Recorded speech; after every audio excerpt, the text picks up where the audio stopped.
Okay, everybody, welcome to our final session of Office Hours. We will be doing one more makeup for those that couldn't join it, but otherwise this is the last session of class, so please keep that in mind, and if there's anything that you're curious about, now's the time to ask, so please don't hesitate. This is kind of it. We're going to take a look today to start at a little bit of how the post processes events. So we're going to look at tool change versus operation motion. Where does the output come from? Where and what can you test to tell where you're at as far as the post is concerned, and how can we manipulate the output? We're going to look specifically at P tool end and P retract to see what happens when we are done processing an operation and we are moving on to the next operation. So do we want to retract the tool all the way?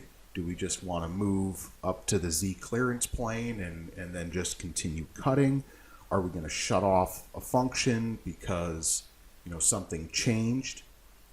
And we're also going to look at the miscellaneous values. So how do we use the miscellaneous values in the post to create output or to pass an instruction to the post processor to choose something? We're going to choose to output a certain mode or to not output that certain mode.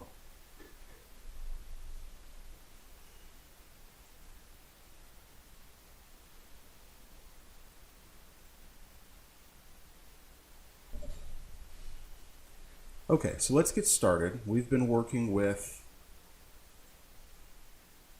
our customized post processor.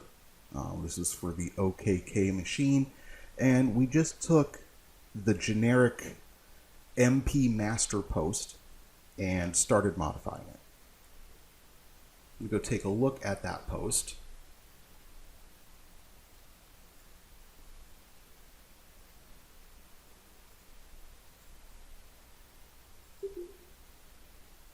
So we're going to go to the middle posts folder.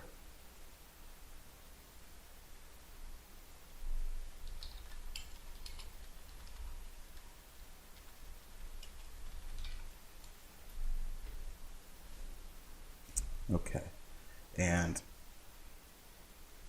now we'll go take a look.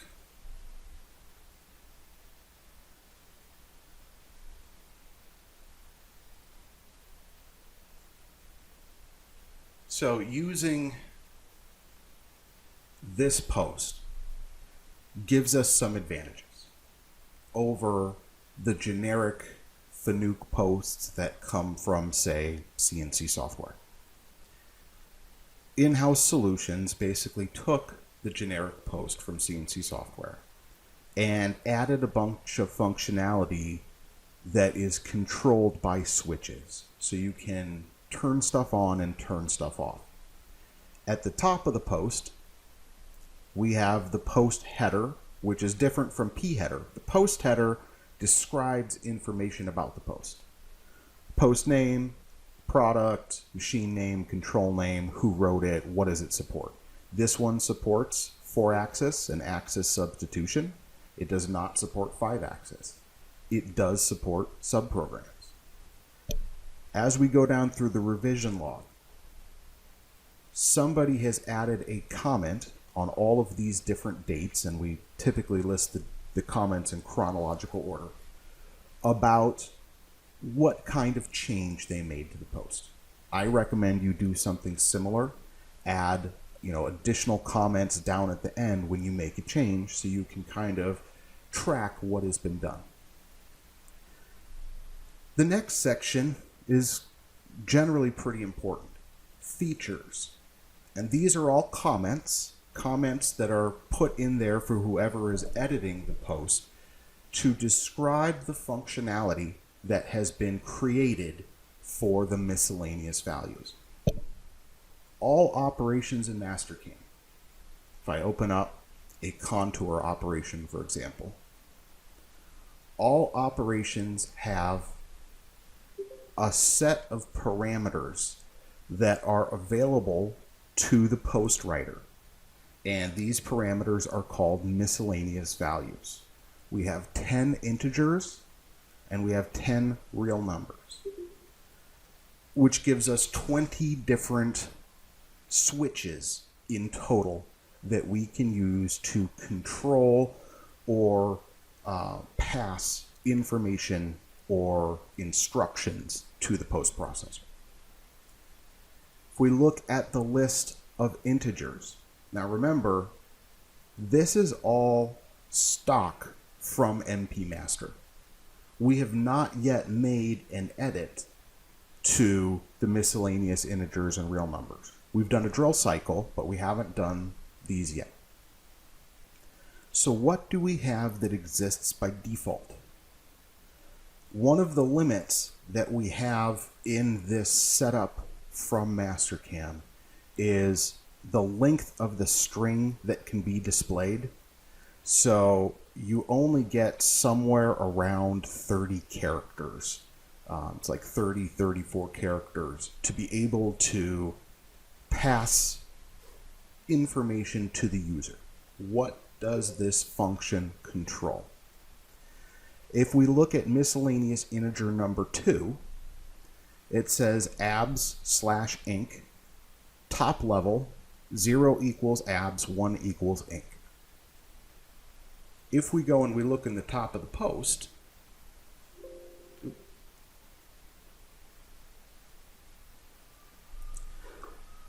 we have comments that have been added to describe the functionality that has been assigned to these parameters.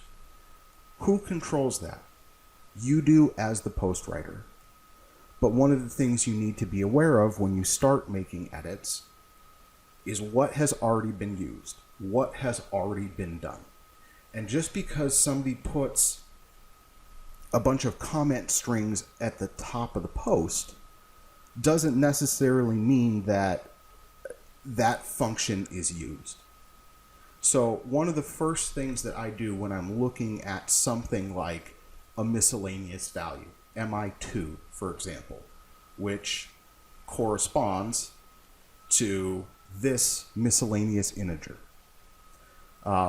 These miscellaneous values change on a per operation basis. So for every new operation that you create in the operations manager here in Mastercam, you've got the opportunity to assign a new set of values. And that gives you the ability to control functionality. Turn something on for this op, turn it off for the next op. Now, when I'm looking to figure out what does this actually do, one of the first things we can do is simply search for the variable name in the post.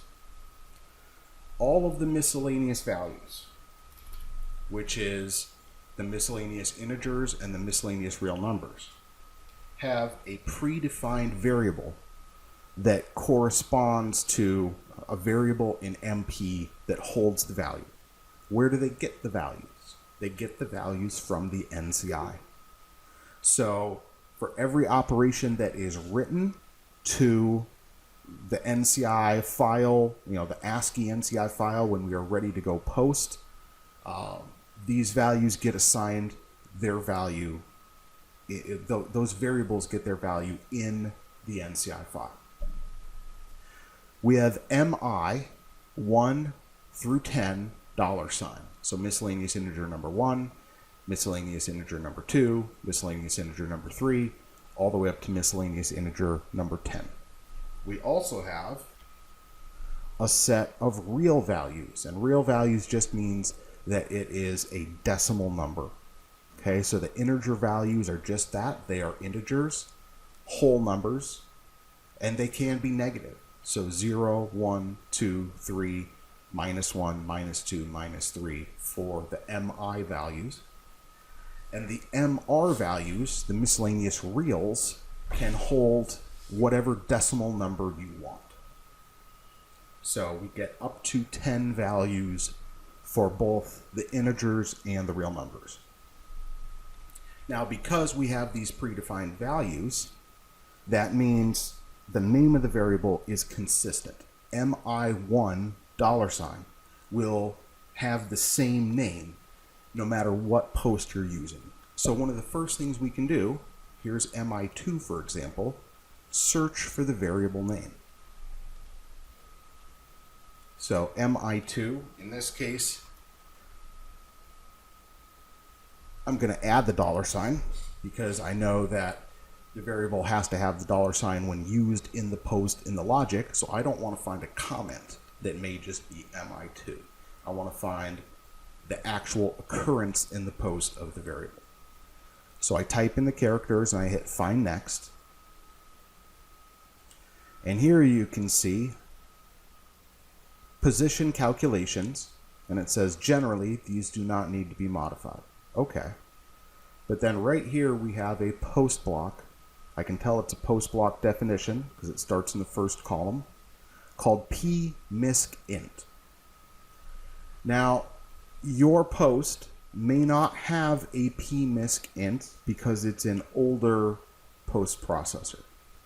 If that's the case, you can add any predefined post block to a post if that post block is not defined elsewhere. So you can, if we didn't have pmiscint in our post, and in fact, if I search for pmisc, P-M-I-S-C, you can see that we have pmisc check, but that's a user-defined post block. pmisc1, which is a drill cycle. pmisc2, which is a drill cycle. pmisc1_2 for the additional points. pmisc2_2 for the additional points. And pmiscint. If I continue to search, it goes back up to the top of the post. So what this means is that we've got pmiscint, but we do not have pmiscreal.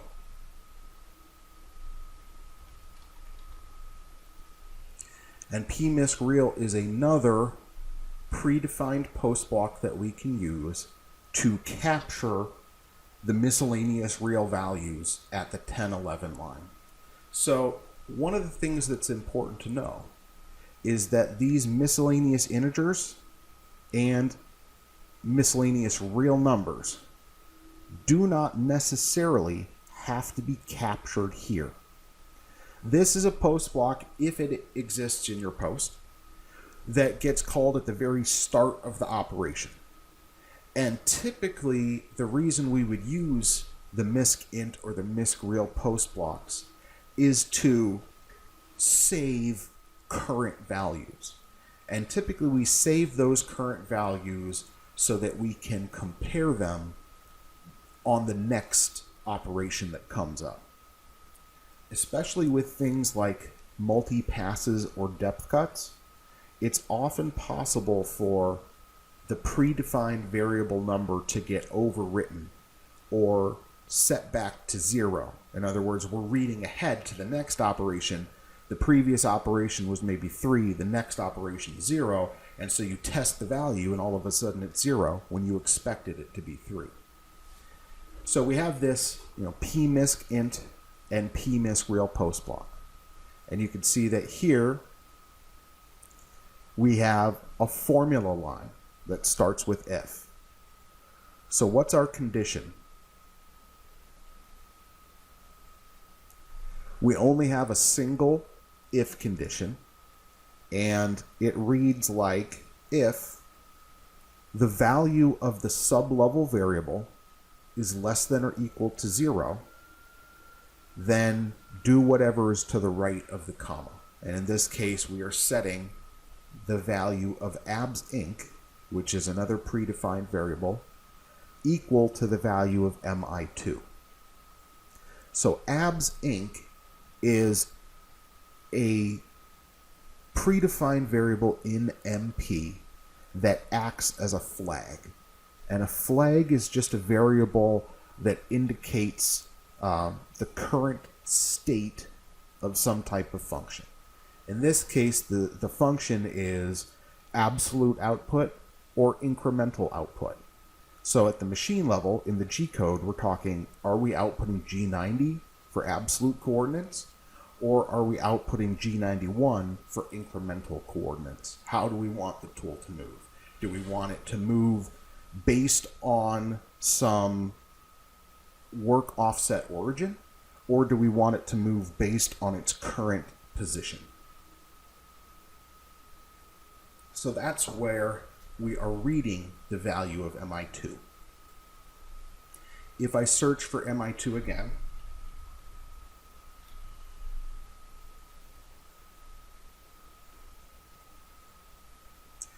I'm searching and it's not going anywhere, which means this is the only occurrence of MI2 in the post. So based on whatever the starting value for the operation is, we can switch the output from absolute to incremental, and it gets read here in pmiscint. Pmiscint gets called at the start of every tool change event. It's one of the first NCI G codes for an operation, and it actually flags MP to tell MP this is the start of a new operation in the NCI. Pmiscl is not used. So in this case, I just added it, but it did not exist before I added it. Just because you don't have pmiscint or pmiscl does not mean that you can't use the predefined variable values. One of the things that we'll see in this post, if I scroll back up to the top and we look at the comments, MI2, MI4, MI6, MI9, and MI10. So we're using 5 of the available miscellaneous integers. If I go back to pmiscint, we are capturing the value of MI2, and we have another formula down here. If rot on x equals 0, in other words, if we are not processing 4-axis, cut pos 2 equals m underscore 1. We are turning off the contour flags. Contour flags are used to determine where are we at in the processing of NCI motion G codes. So when you look at an operation like a contour, I'm going to backplot this one. We've got all our rapid moves turned on. Let me expand this. And we're looking at the details tab. So when I start the operation, this is my position. And you'll notice that we are in rapid. Where do you think it's getting this data? Where is this XYZ and motion mode stored? Keep in mind we're in backplot.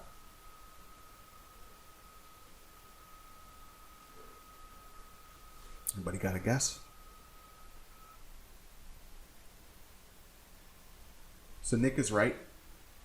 It does come from the NCI, although in this case it comes from the binary NCI data.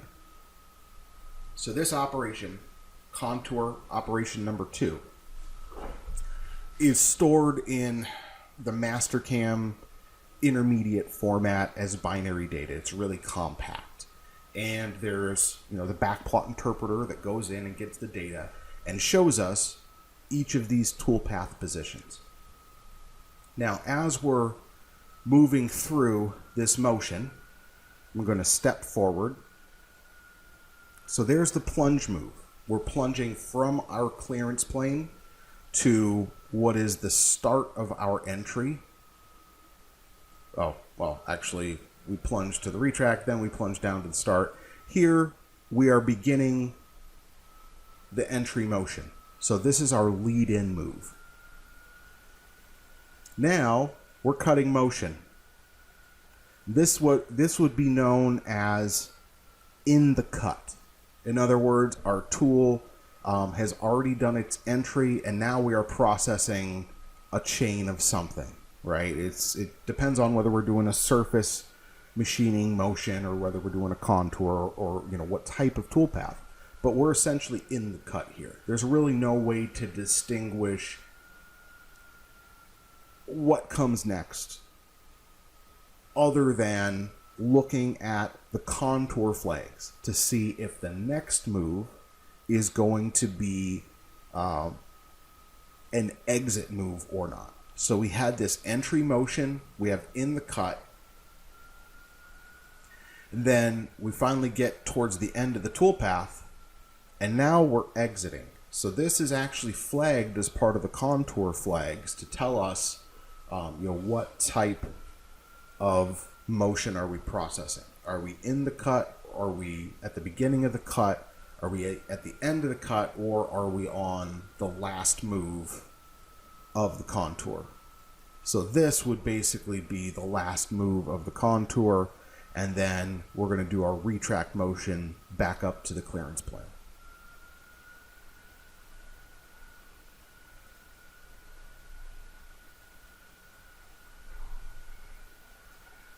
So in MP Master, we have this formula that is basically called at the start of every operation. And you'll notice, so it's called inside pmiscint. Pmiscint is always going to get called on the NCI G code 1011. So NCI G code 1011 is the entry post block call for pmiscint. Pmiscint calls. This formula doesn't evaluate a miscellaneous integer. It doesn't set or read a miscellaneous value at all. But In-House Solutions has used this as a sneaky way at the beginning of every operation to check and see if we have a rotary axis present. And if we don't have a rotary axis present, we're disabling cut pause 2 by setting it to M1, M_1, which is -1. So this helps save processing time for 3-axis motion, but it will also mean that you cannot read the contour flags if you have any logic that tries to use cut pause 2. So there is no harm in disabling that formula. The only reason it's there is to help speed up processing time. So I say there's no harm. There is an effect. The effect is for 3-axis motion where you don't have a rotary axis present in your machine definition, it will increase the processing time. But if you ever have logic that reads cut pause 2, it will also screw up your logic elsewhere in the post and you may not know about it. So this is one of the things that I do for MP Master, is to disable that formula, thereby enabling cut pause 2.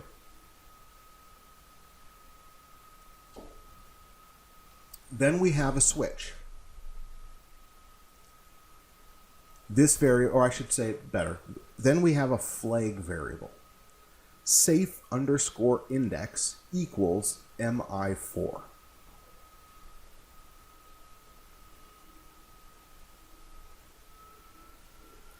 In our miscellaneous values, one of the options we have has been set up by In-House Solutions for us, and that is safe index. If I go back and look at top of the post for the comments, and we look at this safe index switch, you can see that it says MI4, safe index, see safe index switch below. 0 equals index rotary, then XY.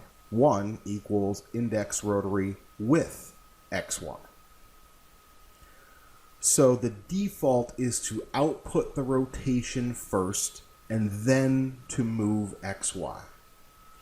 If we use a value of 1, we can force the XY position and the rotary move to occur on the same line. We would want to do this if we had known that we've retracted to a safe spot in Z, so we're not going to collide with anything, and we want to save some time on the machine. Zeke asked a question, do you change that as a standard practice on all MP master posts? I do, but that's mostly because I get a lot of requests to manipulate with cut pause too. And we'll see that here in a little bit. The reality is, if you don't, then you could potentially end up kind of chasing your tail because you're trying to use cut pause 2, which indicates, the position of where we're at in the cut, and it's not working. You're like, well, what the heck? I've done this plenty of times before. Now, this isn't working, and you don't know why. But because there's this behavior where you can shut it off, it's something to know about. And like other variables, if I'm going to use cut pause 2 for something, I search for every instance of the variable first before I begin. Because that way I know if it's being manipulated somewhere or not. What you're looking for is conflicts. You're looking for logic that has been put in the post to do something specific. And now you're running roughshod over that logic because you're trying to use a variable that you don't know has been used for something else, and now you're breaking that existing stuff. So, cut pause 2. I searched for cut pause. As a standard practice, I think always a good idea when you're using a new variable, or especially a predefined variable, to look for every instance of that variable in the post first and know what it does. Read the logic. All the logic uses, some pretty basic decision making. Is it equal? Is it not equal? Is it greater than, less than, greater than or equal, less than or equal? Is it not? In other words, is it the opposite of the standard 0, 1, or 1, 0?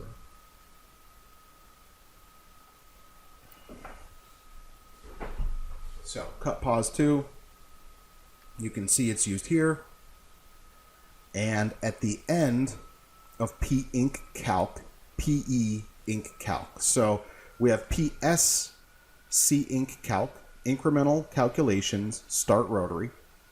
And we have PE inc calc, which is incremental calculations end. We actually have PS inc calc above too. So this one includes the C. So we're actually doing the rotary. What we have here in most generic mill post processors is some post blocks that calculate incremental values. PS inc calc is the start of the incremental calculations. PE inc calc is the end of the incremental calculations. And what we're doing here is we're setting values. XIA equals format round X abs. YIA equals format round Y abs. ZIA equals, you guessed it, format round Z absolute. So we're taking the output variables for X, Y, and Z after they have already been calculated, and we're then taking this intermediate variable and taking the rounded. In other words, if this were going to be output, what precision is that? We're going to round it to that value, and we're going to store it in this intermediate variable. And then to calculate our incremental values, we're using a bit of vector math. This is 3D vector math.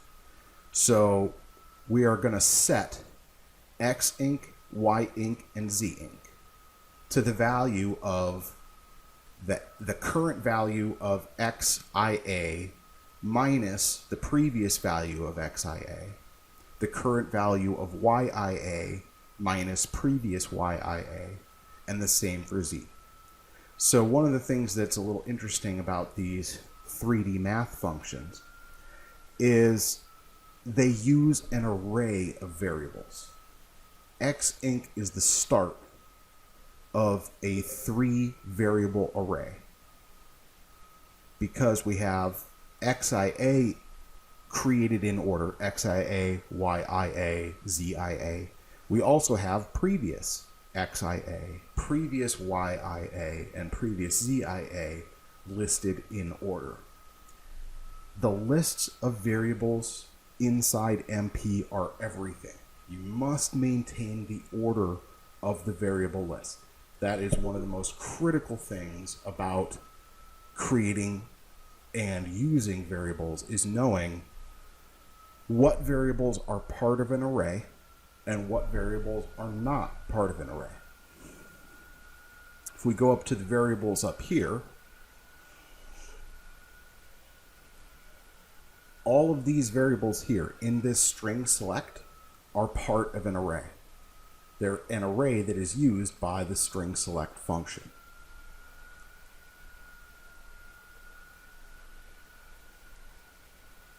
These variables are technically not an array. We can reorder the order in which they're listed, but they're part of a parameter table.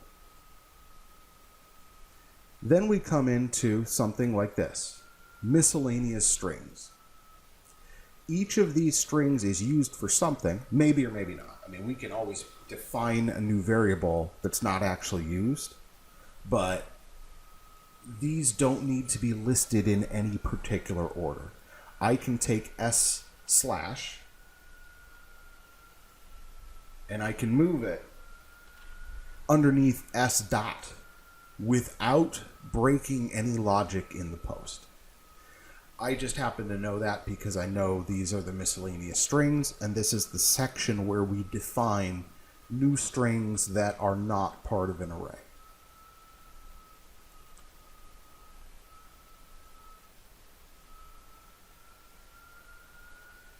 Most of these strings that we see here are not actually part of an array either.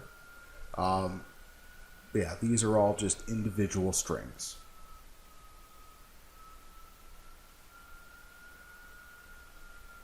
These guys might be part of an array. Anytime where I see a common piece of the variable that is the same in a list of variables, I am always suspicious that that's part of an array.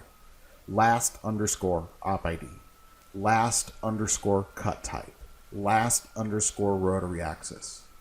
Because of the way that these are named, because of that convention that somebody used, I would make sure that I did not do this.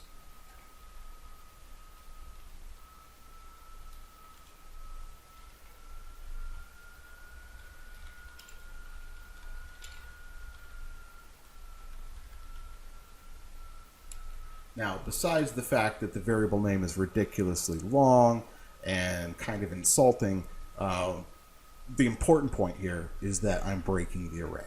I'm breaking the structure, the list of the variables.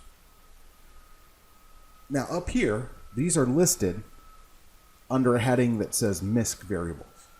So most of the time, when you have a section that is misc variables, it's okay to break the order.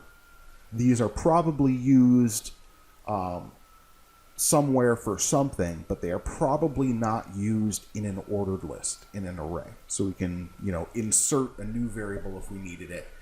Here's tool count n, here's tool count p. Maybe we need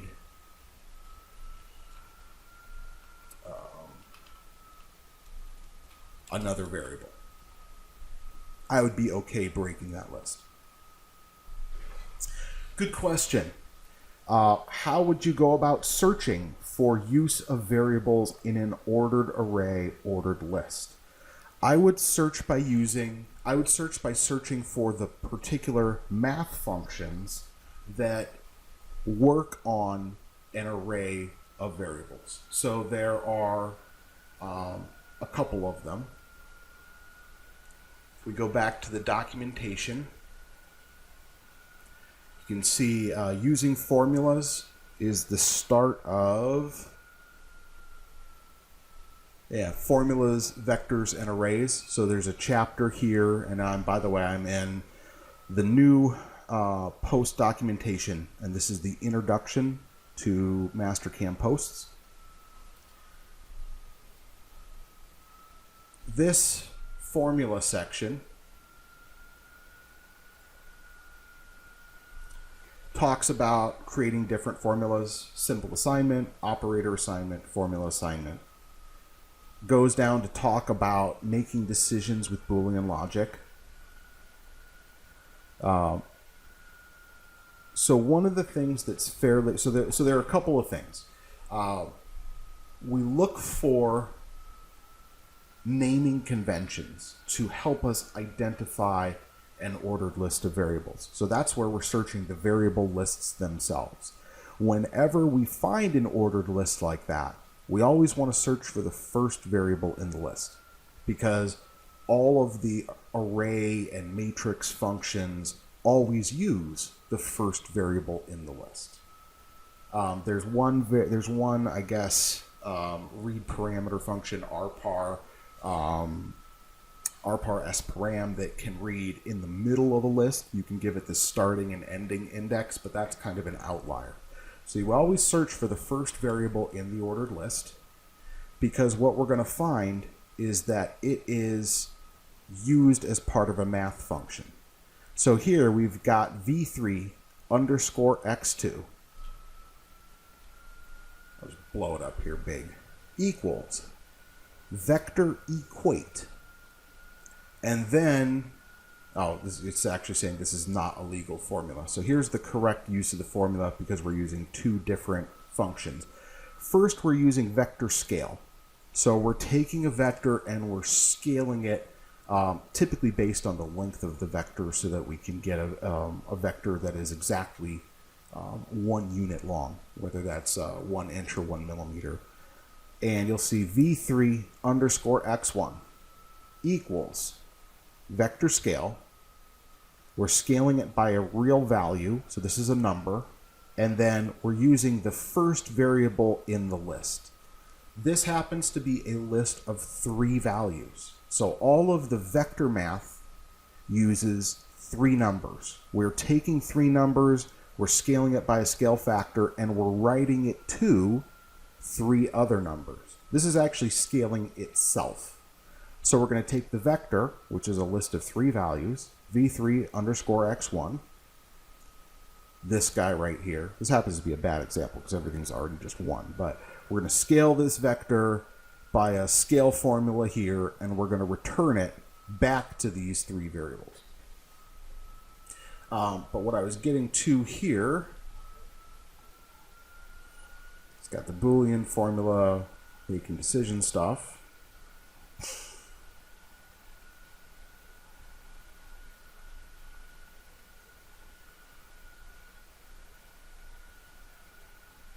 Okay, and this is talking about defining an array. And again, a radius is simply, or an array is just an ordered list of values, and they always have to be in order. So if we break the order, we screw something up. And what we're looking for is the functions that are used with these lists. So down here under post functions, functions can be divided into categories as represented here. See the function and operator reference in the MP documentation for complete information about any of the entries in this section. So there's another document that describes each of the functions. Basic math functions. All of these basic math functions apply to individual variables. We're taking an individual variable and we're subtracting it from an individual variable. We're taking an individual variable and we're negating it. So we're changing the sign. If it's negative, we're going to make it positive. If it's positive, we're going to make it negative. Multiply. We're going to multiply two values at a time. Some of the math functions work on more than one value at a time. So absolute, format round, these are all kind of single variable values, or single operators, I guess, functions that act on a single variable. And then we get into some of the 2D and 3D math functions. All of these, the regular trigonomic functions, work with individual variables. I mean, they may use more than one variable, but you've typically got some kind of return variable, call it variable A, and then you're going to say the sign of variable B, or the sign of variable C, or the tangent of whatever. Then we have 2D vector math and 3D vector math functions. All of these functions here, and this is getting to the actual answer to your question, Nick, the 3D vector math functions always operate on a list of 3 values at a time. And you'll notice something here. The 2D vector math functions, which typically take 2 values in a list, are 3 characters long. AXB, DOT, LNG, ROT. So these functions have only 3 characters and are 2D vector math. Now, one of the things that they always recommend is that you use the 3D vector math functions instead, because they're more powerful and it helps prevent a little, I guess, ambiguity or not really understanding something. And as a result of that, we just end up ignoring the Z component. We do the 3D vector math function and we just ignore the Z component. The 3D vector math functions all have 4 characters in the name. So any of these functions here, dot 3, length 3, rotate point, rotate vector, vector add, this is the cross product. So the cross product of vector A and B. Vector equate copies a vector. So when we see VEQU in the post, here I'm up at the top of the post and I search for VEQU. The first occurrence of VEQU, vector equate, happens on line 2548 in this particular post. And you'll notice that it says previous underscore XIA equals vector equate XH $. So what are we doing there? What does that line of code accomplish? Vector equate is a 3D math function that is essentially shorthand for us. It allows us to copy 3 values that start with this variable name into 3 variables that start with this variable name.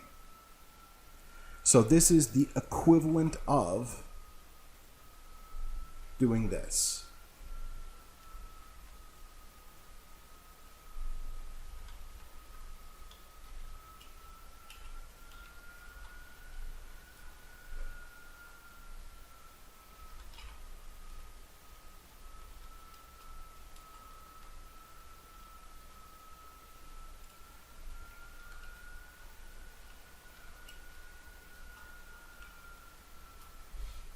This one line of code is the equivalent of writing 3 lines of code.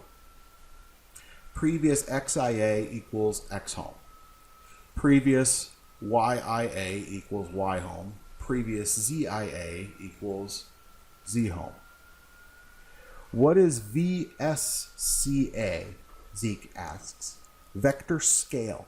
We are scaling a vector by a number. So one of the things that we have to understand when we're dealing with these 3D math functions, Vsca. Well, we can look it up. Oh, yeah, that's scale. So we need to go to the function and operator reference.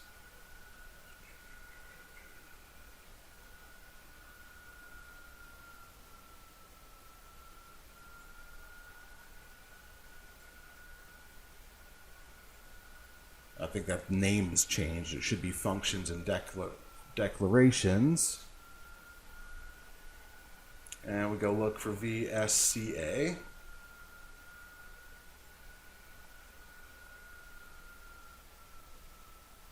Scales a 3D vector, V, to length A.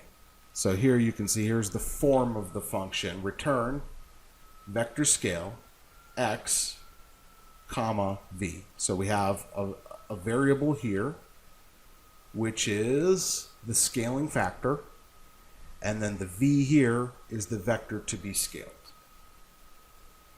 Vscl does the same thing. Now, why do we have Vsca and Vscl? I couldn't tell you, man. I honestly have no idea. Maybe it was compatibility because, it used to be Vscl, but then they wanted to make it Vsca because that made more sense from a naming point of view. I couldn't tell you. But we also have, these other functions as well that work, on 3 values at a time. Vector normalize, VNRM, unitizes a vector. In other words, it scales the vector to a length of 1.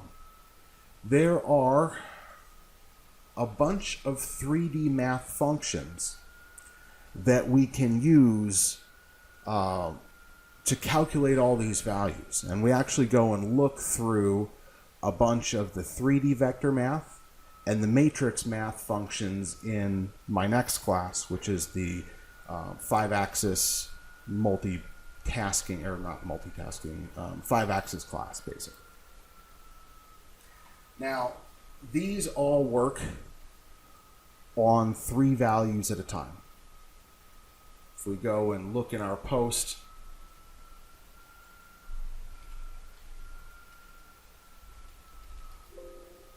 this one doesn't have vector normal, the NRM.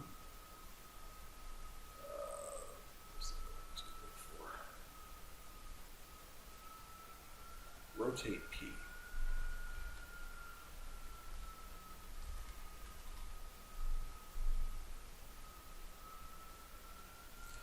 So here's the function ROTP, and this is vector math, and you'll notice what happens is it says x abs equals rotate point.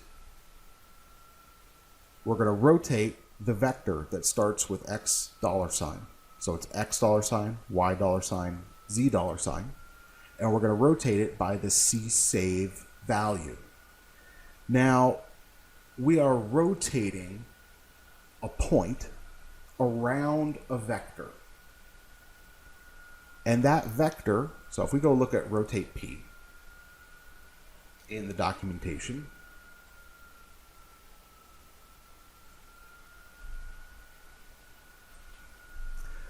rotates a 3D vector around a pivot point that you specify, returns the rotated vector. Requires helper variables to set rotation axis. So there is a predefined helper vector called axis x, and it actually uses axis x, axis y, and axis z.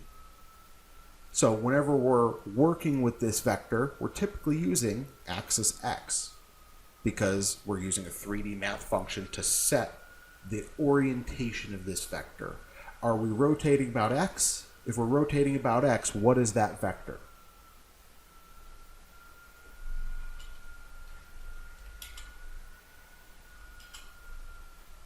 One, zero, zero. Vector x is 1, 0, 0. Vector y is 0, 1, 0. We're talking mathematically.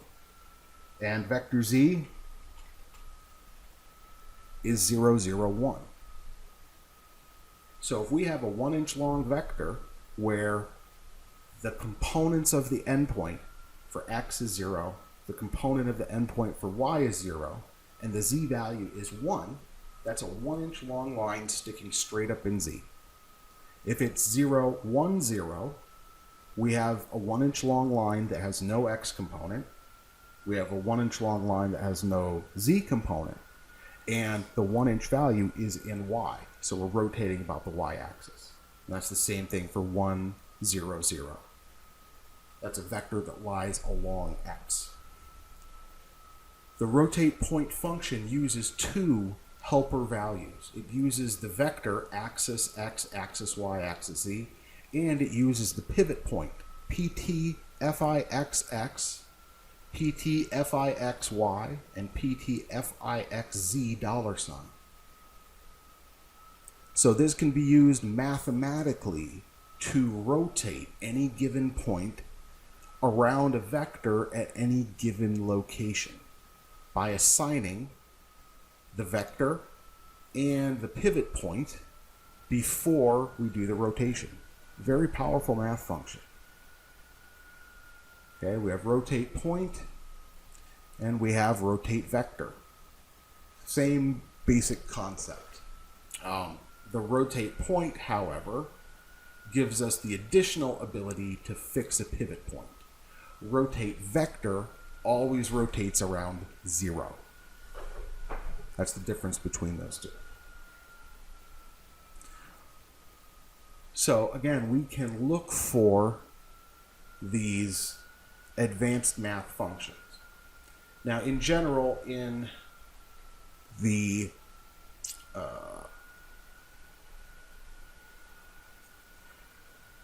most of the generic mill posts, whether it's MP Master or the generic posts from CNC Software, follow kind of a similar structure. We start by determining what type of operation are we doing. Are we doing a tool plane operation? Are we doing axis substitution? Are we doing polar? Are we doing 4 or 5 axis? And based on that, we set a bunch of variable values. After we set the variable values, we calculate positions. Because the position, the data in the NCI is the same. But you could have a line that you're cutting and you're wrapping it around a cylinder. So in the NCI, all we have is, the XYZ endpoints of this line. Here's the start point, here's the end point. But then we have a flag that says, oh, by the way, we're wrapping it around a cylinder and the diameter is, 4.18. And now it changes completely the type of motion that we're going to output. Let's do that. Let's look at that. What the last thing I changed was, but I'm going to undo everything.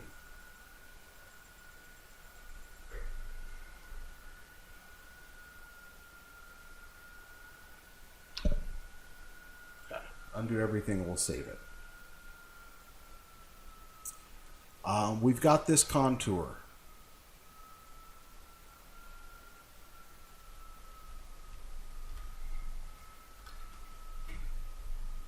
We'll post it out.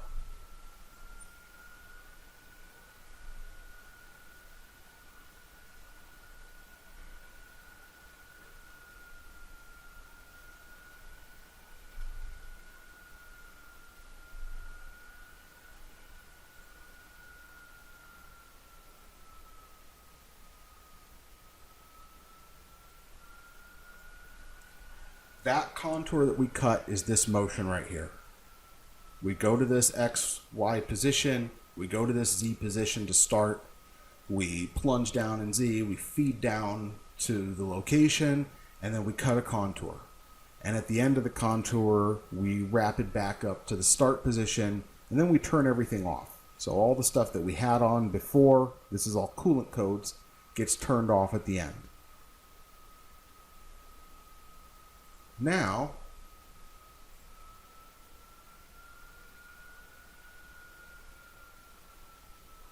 go back in the same operation, and I'll go down to axis control, rotary axis control, and we'll do axis sub.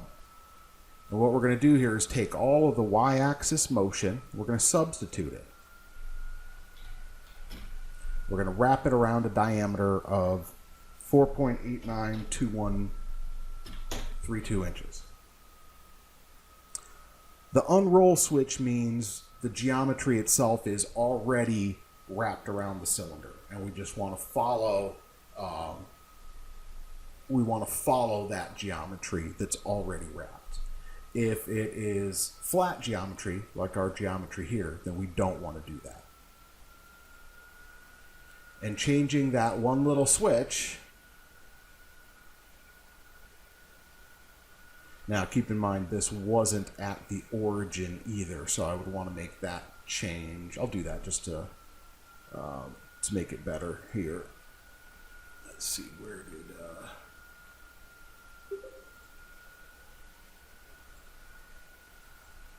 let's see where that started.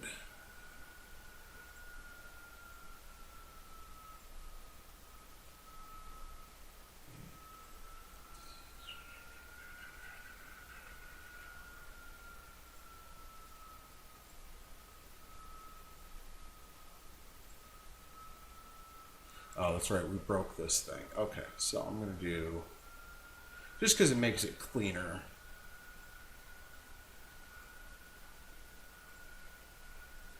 do that, and then whatever.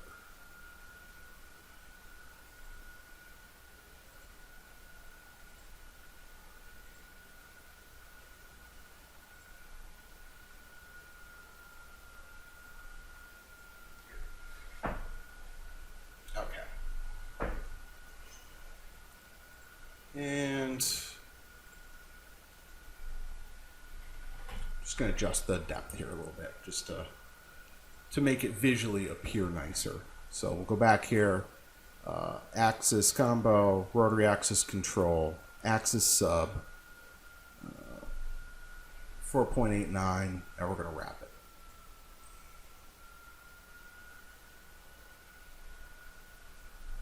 Oh, and I think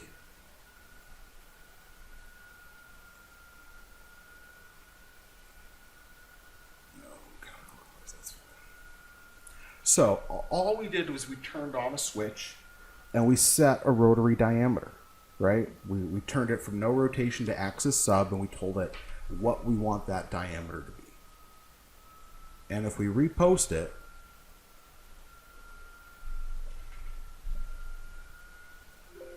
it goes from this motion we see here to this. Totally changed the nature, totally changed the character of, the code that's being output. And in the post, it does it in this cut type section.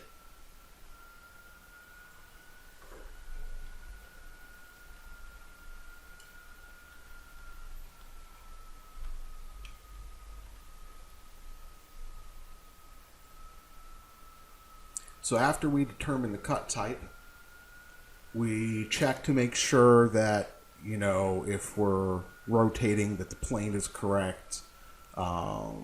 Check some other values here.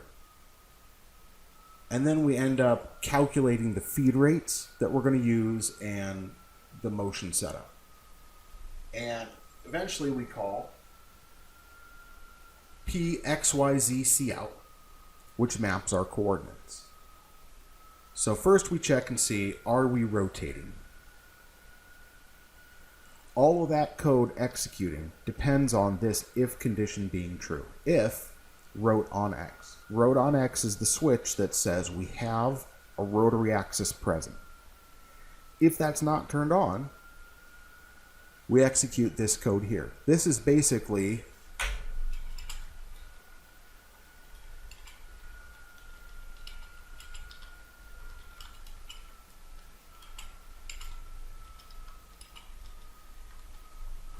there's no rotary.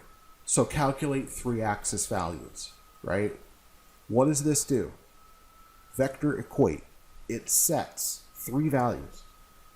We're taking $X$, $Y$, and $Z$, and we're assigning those values to X-abs, Y-abs, Z-abs. So remember, vector equate is one of those 3D math functions. You always want to check and make sure that you're not disturbing the ordered list described by any of the components here. Now keep in mind again, we also look at the naming convention used when naming the variables, and we try not to disturb a list that has what looks like, some common element in it.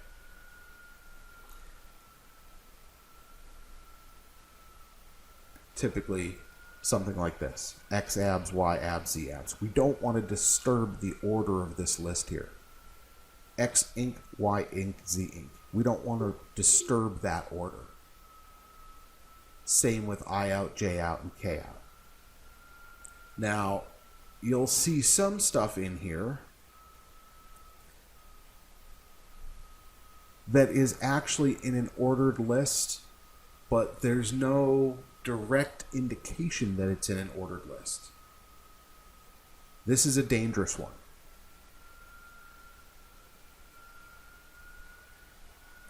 The parameter read functions also read multiple values at a time. Okay, so the math functions have a defined number of values.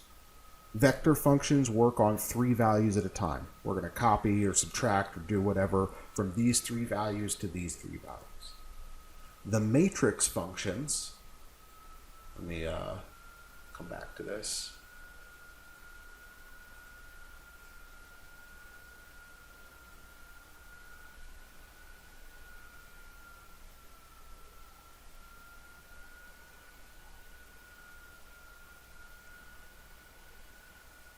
I don't know that we have any actual matrix functions in here. I don't think we do.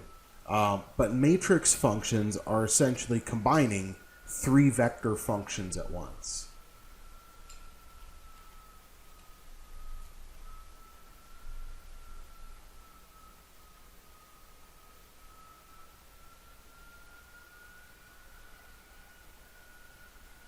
Yeah, matrix transpose is the only one they're listing, which basically, yeah, I know there's more. So let me go look at this real quick. Yeah, MATT, mmap, mmultiply, mmatrix equate, and vmap. Map a vector into a matrix. And what this does is this performs translation and rotation to a vector based on the matrix you're using. Now, again, these all work on 9 values at a time. So copy 9 values from a list to 9 values from a list. Multiply 2 9-value lists together and return the multiplied list to these other 9 values. So the list's length is defined. Then we have some of these functions for returning or reading string parameters and copying the values.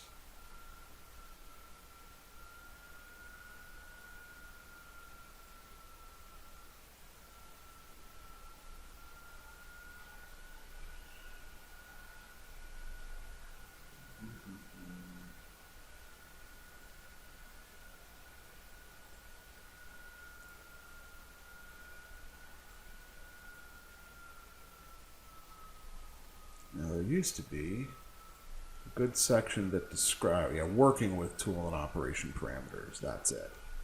Okay, so in the working with tool and operation parameters,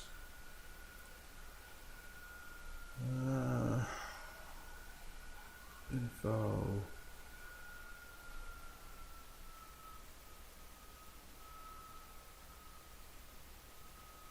Yeah, this is all the new stuff, and the new stuff is good, but it's just there's just not a lot of info about it. We want the other one. We want the X9 version.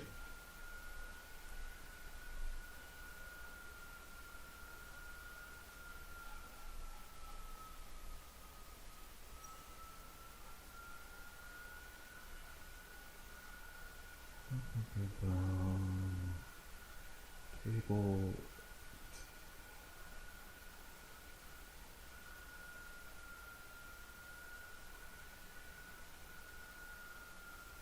All right. Well, we'll start with the beginning of this. Oh, look at that. We're coming up on our break anyway. All right. Let's go ahead and take our first break. We're going to come back and talk about these functions that work with the S parameter string to extract values. And then we'll get back to a little bit of the miscellaneous integers and real number stuff too as well. So let's go ahead and take we'll come back at 20 after. It's like a 12-minute break. Okay? See you guys then.